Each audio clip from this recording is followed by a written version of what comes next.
Hello, everybody. I just wanted to take a few minutes today. Darcy and I are not going to be able to do a podcast episode due to conflicting schedules this week. I leave for Dallas on Thursday. However, I did want to give you guys a little bit of a triathlon review. This is our very first triathlon, those that are not following me on Facebook or Instagram. Yesterday, my husband and I participated in the Wallace Sands Triathlon Sprint. Again, this was the first one that my husband and I have done. And so I wanted to kind of go over what it was for me, like what happened with me and how the whole thing from before we even got there to the end of the day. So before I do start that, though, It's About the Journey podcast. It's just me doing an episode today. But with that, just in case I tend to bring up anything, I do want to go over our disclaimer. This podcast is made of our own personal opinions and is produced for informational purposes only, which should not be used as a substitute for medical advice or treatment. Please seek guidance from a medical professional for specific needs regarding your health. If you need to reach out, I'm going to do the contact information now, so just in case I forget it later. If you need to reach out to myself, you can find me on any social media platform at Heidi J. Keenan. Heidi J. Keenan on Facebook, Gmail, Instagram, or HeidiJKeenan.com is my website. You can reach Darcy at DarcyNutritionNerd@gmail and CNutritionNerd on Instagram. So today I'm going to talk about the triathlon and my experience with that. First of all, let me tell you, at the beginning of the week, so my husband signed us up for this. I'll go all the way back to the beginning. My husband signed us up for this about 6 months ago, and it was something he had on the bucket list. We hadn't really discussed the details of it, but he just kind of felt like he wanted us to do that. That was our next big challenge. So he signed us up, and throughout the winter, we had gone to the pool at the Y and did a couple of swimming practices, and I learned how to breathe under the water, and we had not swam in the ocean. I had not swam with a wetsuit, just basically in the pool a few weekends in a row. Now, fast forward to about 2 months ago, we started getting serious about our training. I know, realizing that this is probably kind of late in the game to be just starting our training. We do a lot of running anyway. We do trail running. So the running part wasn't a big deal for us, but we hadn't been in the ocean. So our first attempt into the ocean, the water was crazy. It was almost high tide. The waves were huge. It was just really hard. Like, I was putting my face underwater to breathe out and coming back up to get air, and every time I came up, the waves would hit me in the face and I would swallow more salt water. I mean, I literally was in the water 5 or 7 minutes, and I just was my anxiety was just shooting through the roof because I was like, okay, I don't know if I can do this. I don't know if I can do this. So, and John felt the same way. He was struggling as well. We were both, trying to do our best and swim and see how far we could get. We didn't really know how far we were going to have to go, but we knew that, it was a third of a mile in the ocean. So we kind of played around in the water a little bit, did what we could for swimming, and left. The next week we decided to go back again. This time the tide had been going out, so we had to walk further in to be able to get into the water. And this time, we have our wetsuits on. This time the water was cold. It was much colder than the week before, and that's because of how the tide was and where the water was. And so it was a lot colder to the point where we actually got a little bit more swimming in, and I had decided that I was going to do the move my head side to side instead of trying to breathe under the water. We got much further. I was able to swim quite a bit, and then I looked up and I saw that John was heading out of the water, and he had his hands on his ears, and he was taking his wetsuit off, so I got out of the water as well. What happened was the water was so cold that it was causing an earache in both of his ears. So we probably got in the water for about 15 minutes that day. So those were the only 2 adventures into the ocean that we had before the triathlon. We did do a couple of bike and run training sessions. Again, just a couple. We did the first attempt we went out on the bikes, we ended up taking wrong turns. We pedaled a lot further than we were supposed to. And then we only ran for about a mile, I think, that time. And then the second time we did the actual route for the bike and then the actual run for the run. And we did that second one in an hour and 23. So we felt pretty good with that. We had not practiced any transitions from water to bike or bike to run other than the 2 short practices we did. So we got very minimal training in, which is our bad. We really should have trained more, prepared ourselves a little bit more. I think we, because we're so active already, we felt like, we were probably 80% ready for it anyway, even without the training. So now fast forward to about a week ago, they started posting weather, and the weather was predicting thunderstorms for the day of the event. And if there were thunderstorms, they canceled the event. But if it was to be rain with no thunderstorms, they would still have the event even in the rain. So now, 2 days into watching the weather and I'm seeing the thunderstorms in the morning, I'll tell you, I actually was having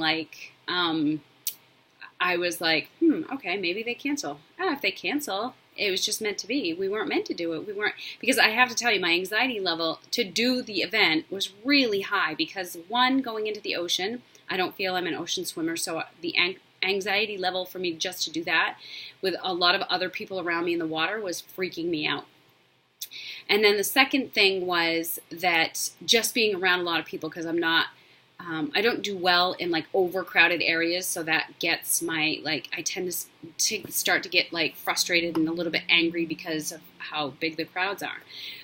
So those 2 anxiety things were weighing on me, and then with the thunderstorms coming and possible cancellation, I was like, oh, maybe it was meant to be that we weren't supposed to do this. And so I'll let you know, part of me was like, getting a little bit excited that, it might get canceled.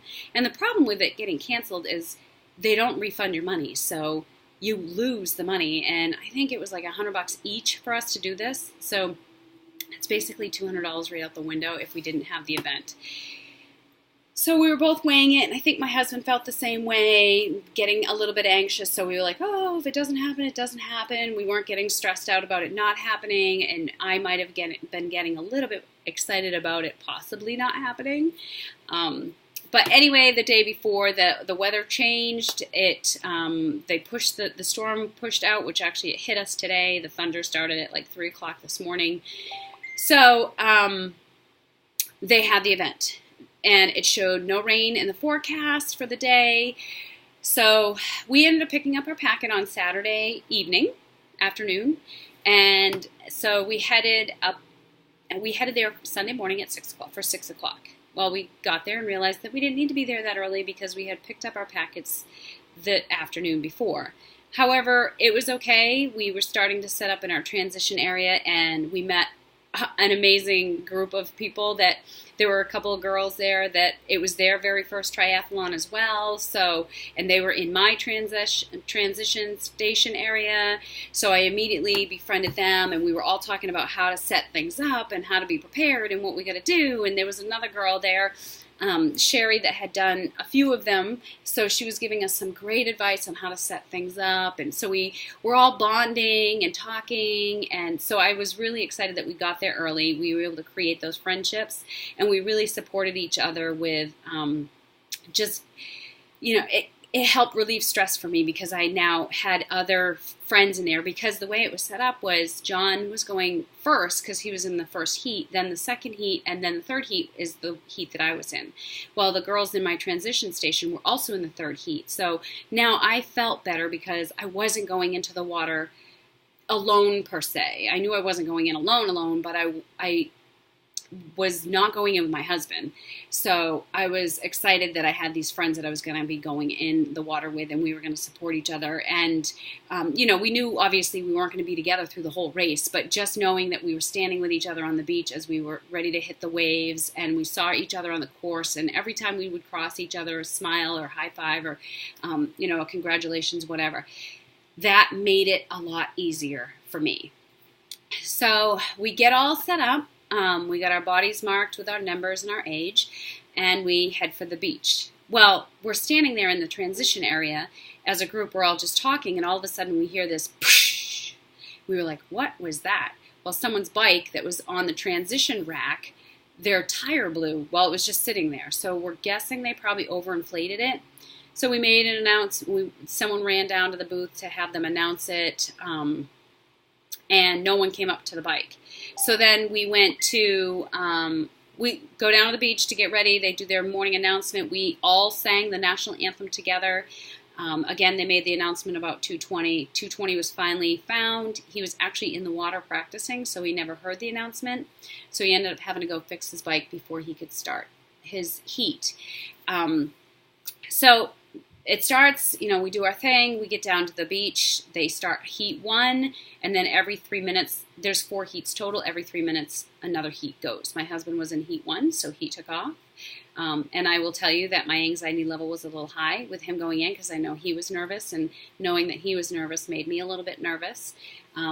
So he went into the water, and then 6 minutes later I went into the water, and I will tell you that was very, very difficult. It was very depleting. The water was a little chilly, but I think the adrenaline made it so the water didn't feel as cold. I believe they said the water temperature was about 65 that day. So, but just like you could see the buoys, and they had to stay to the left of you, and there was, I think, there was probably only about 10 or 12 women in my heat, and it was really hard. I don't even know how to express it. Unless you've ever been in one of these, I don't know if you could understand like how swimming out into these waves, and to a certain point they actually started hitting you, they were chest high, so you're trying to swim out, and it was physically depleting. Like I kept telling myself, it's okay, keep going, just small, this is your swim, don't worry about what everybody else is doing around you, this is your swim, your race, you're your only like, these are literally things I'm saying to myself in my head. Get to the second buoy. Once you're to the second buoy, the toughest part of the swim is over, and you'll be turning the corner and heading back with the waves, and the waves will bring you back in.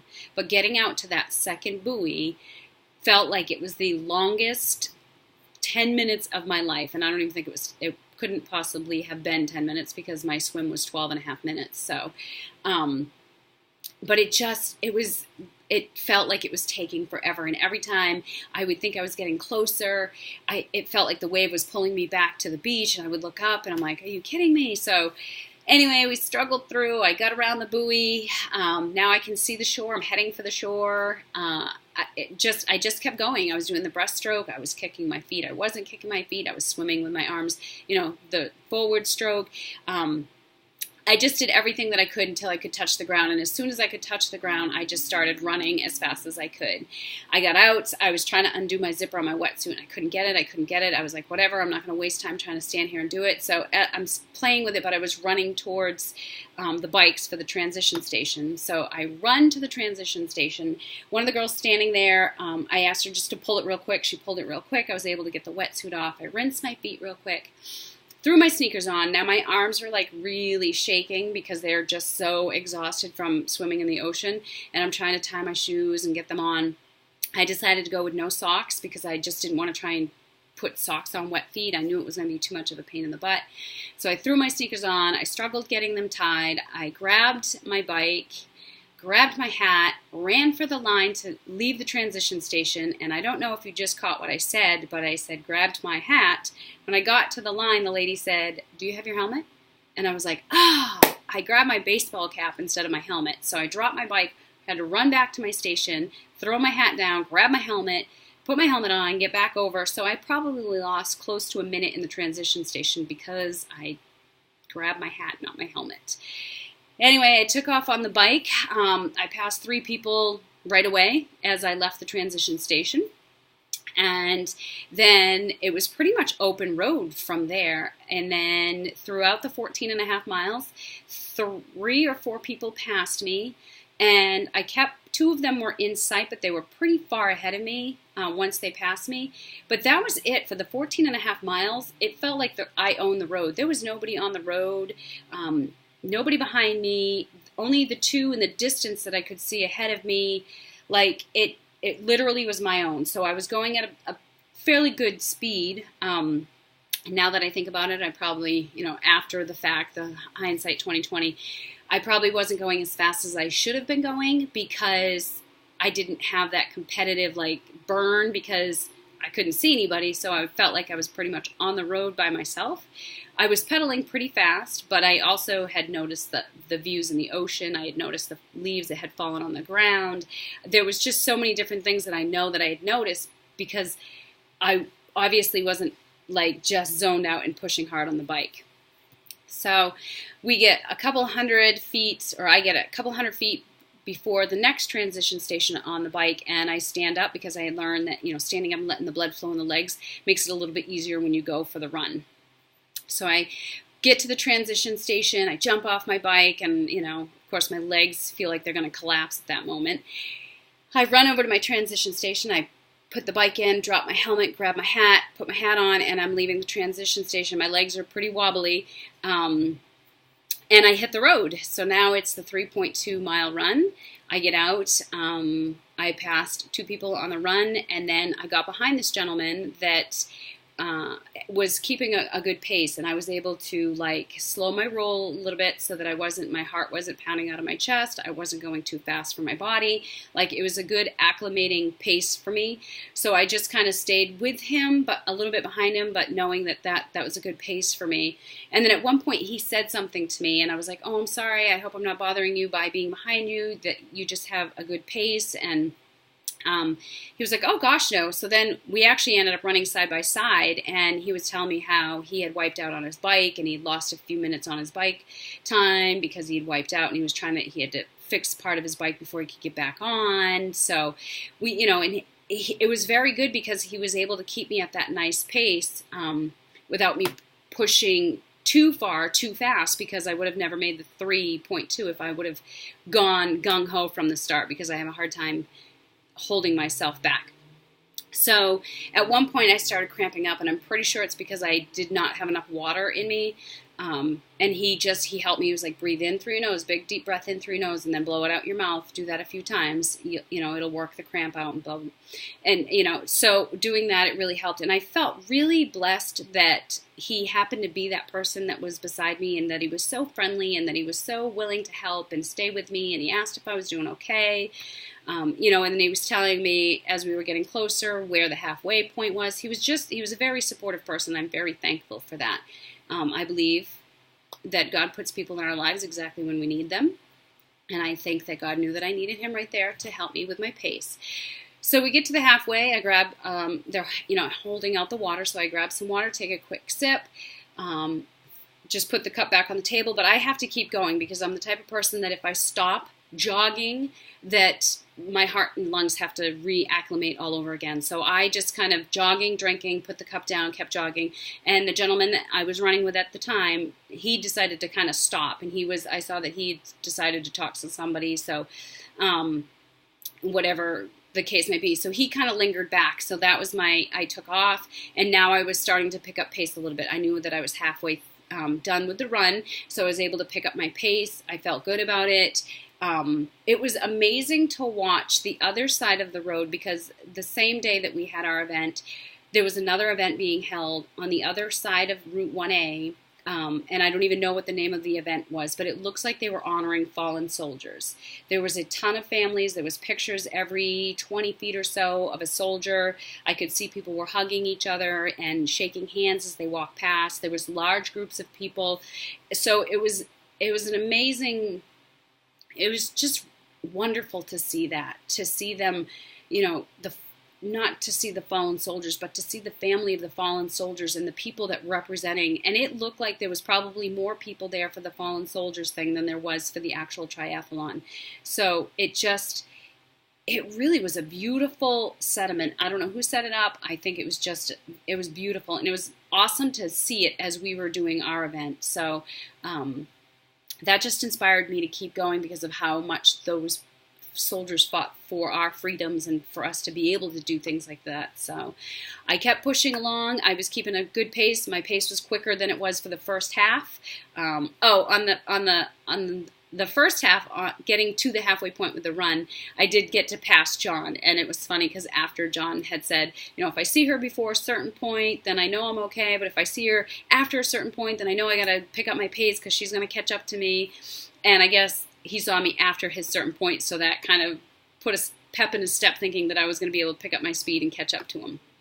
So on my way back, I'm picking up speed as I'm getting closer and closer. I can feel that I'm picking up speed. But the problem, what I normally do is I pick up my speed too fast, too soon, and I start running out of energy. So I had to keep telling myself, and I was talking to Jesus, and I was saying, please help me to be light on my feet and be one with my breath. And thank you for this opportunity, Jesus, for giving me the strength in my legs to do this event today. And I spoke to God a lot throughout the journey, that whole day in the ocean, on the bike, on the run. It just helped me to be where I needed to be and not be in such a competitive state that I wasn't focusing on my own pace. So I got quicker and quicker and quicker, and then as we were approaching and I could see the finish line and probably 25, 30 feet out, that's when I did my full-out sprint, and I finished in a full-out sprint. And at that point, I was just extremely exhausted. John was on the finish line. He tried to get a picture, but because I had gone so fast to the finish line, and he has a droid, he didn't get the picture. All you can see is me behind someone with my foot up. But anyway, so I finished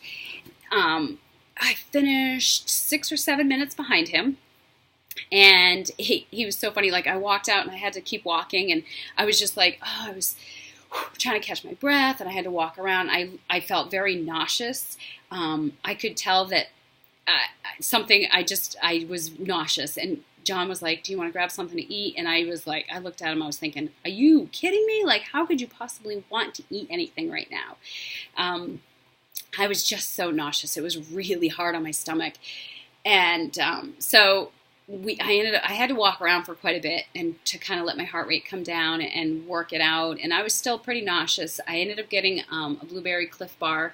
I did eat that. I had to eat it really, really slow, though. And then I was able to see Katrina, one of the girls that I had met. I watched her come through the finish line, so that was pretty awesome. We got our results, and we just kind of packed things up in the truck and headed off for the day. We finished our event. He finished in 1 hour and 31 minutes. I finished in 1 hour and 36 minutes. He did such an amazing job. I was able to finish the swim about 30 seconds faster than he did, but he kicked my butt on everything else. He was 2 minutes ahead of me on the bike. He was 3 minutes ahead of me on the run.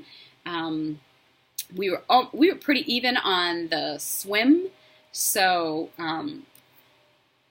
yeah, so pretty awesome. I was just very, very excited that we were able to do the event, and we're done, and we're not sure if we'll do one again. And it's funny because people afterwards were like, oh, wasn't it fun? And I was like, I don't know if I would say it was fun, but it certainly pushed us outside of our comfort zone. It definitely was a challenge for both of us, physically and mentally, to be able to do it.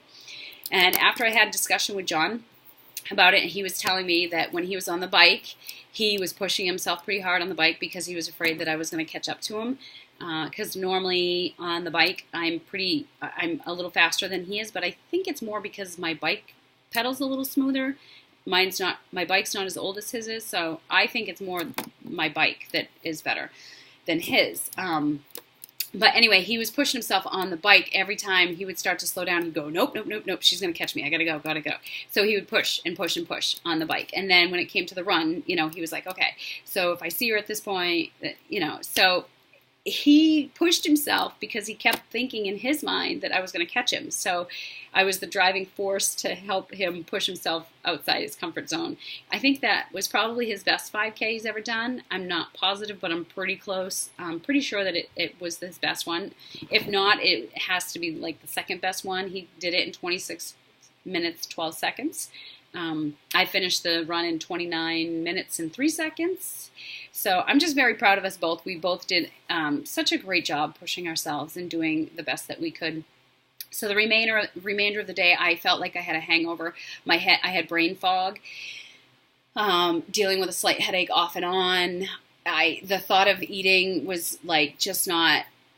I just didn't really feel like eating. My stomach was very queasy. I really was having a hard time thinking. It was definitely brain fog, like hungover. Everything felt like it was in slow motion kind of thing. And we ended up going over to my brother's house. I got to hang out with my brothers to watch the Patriots football game. We decided to order Chinese food.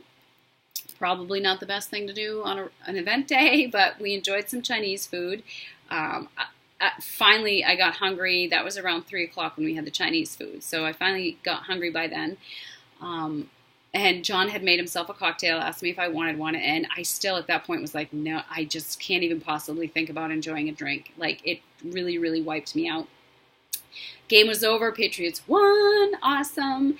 And I still felt the brain fog for the rest of the day. We came home, we watched TV. Like, I probably couldn't have done anything business related yesterday if I tried, because I just could not focus too much on anything. Like the headache, things moving in slow motion. I definitely had depleted my glycogen levels.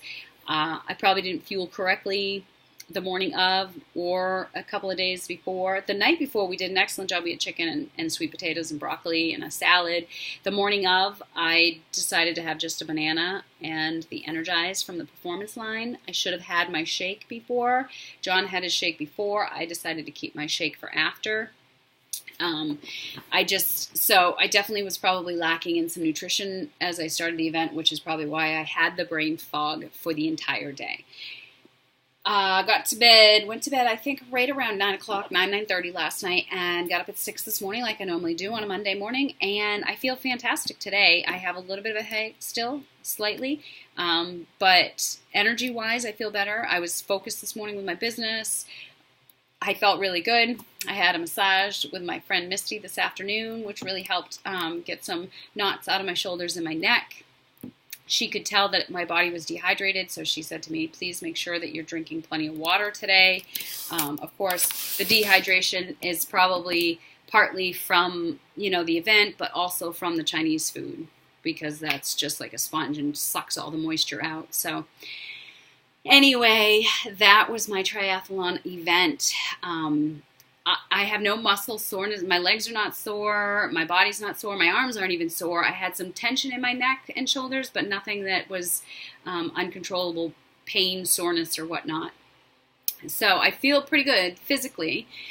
Yesterday, obviously, mentally, I wasn't feeling very well, but feeling much better today. I really believe that everybody should choose to do something that pushes them outside their comfort zone. And that event pushed me outside my comfort zone for many reasons. But even if it's not even a triathlon, I'm not, many people are not ready for triathlons or Spartans or the Tough Mudder, those big obstacle course races. You may not be ready for that. But what about signing up for a 5K and going out and walking the 5K?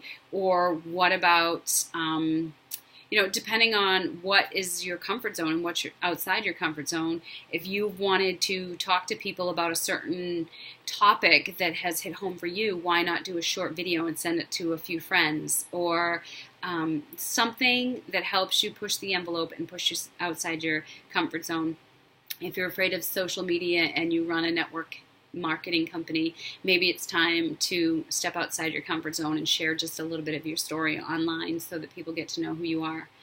Life throws us challenges, and we need to be willing to accept them so that we can grow to be bigger, stronger, and more confident in our other daily lives. So I did want to share a little bit of a scripture with everybody today. Thank you for hanging out with me, if you hung out with me for the whole thing, and me sharing my triathlon experience. Of course, everybody's like, oh, well, now you know what to